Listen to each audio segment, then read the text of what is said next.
Əmək kitabçası var, staj yox. Pensiyaya çıxanların itən illəri necə hesablanacaq? Millət vəkili Vüqar Bayramov reportaj açıqlamasında deyib ki, əvvəlki dövrlərə aid kağız sənədlərin elektron sistemə inteqrasiyası mərhələli şəkildə həyata keçirilir və bu proses zaman tələb eləyir. Vətəndaşların Əmək Hüquqlarını Müdafiə Liqası İcraiyyə Komitəsinin sədri Sahib Məmmədov reportaj açıqlamasında bildirib ki, çətinlik əsasən 2006-cı ildən əvvəlki dövrə aiddir və bu mərhələ üçün hələ də alternativ mexanizmlər üzərində müzakirələr aparılır. Pensiya yaşı çatdıqda şəxslər müvafiq qurumlara dəvət olunur, mövcud əmək kitabçaları və sənədlər yoxlanılır. Əgər vətəndaş bu prosesə cəlb olunmadığını və ya stajının nəzərə alınmadığını düşünürsə, özü təşəbbüs göstərərək dost mərkəzlərinə müraciət edə bilər.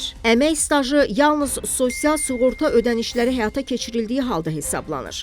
Əmək müqaviləsi olmadan çalışanlar, mülki hüquqi müqavilə ilə işləyənlər və ya əmək haqqını qeyri-rəsmi şəkildə alan şəxslər risk qrupuna daxildir. Əmək və Əhalinin Sosial Müdafiəsi Nazirliyindənsə bildirilib ki, qanunvericiliyə uyğun olaraq məcburi dövlət sosial sığorta haqlarının ödənilməsi şərti ilə mülkiyyət formasından, əmək fəaliyyətinin xüsusiyyətlərindən və müddətindən asılı olmayaraq, müəssisə, idarə və təşkilatlarda əmək müqaviləsi əsasında işləmiş şəxslərin iş stajı, əmək fəaliyyəti barədə sənədlərə əsasən müəyyən edilir. 2019-cu ildən pensiya, müavinət, təqaüd təyinatlarının elektronlaşdırılması, həmin dövrədək bu təyinatlarla bağlı toplanmış milyonlarla kağız sənədlərin də skan edilərək rəqəmsal bazalara daxil edilməsini şərtləndirib.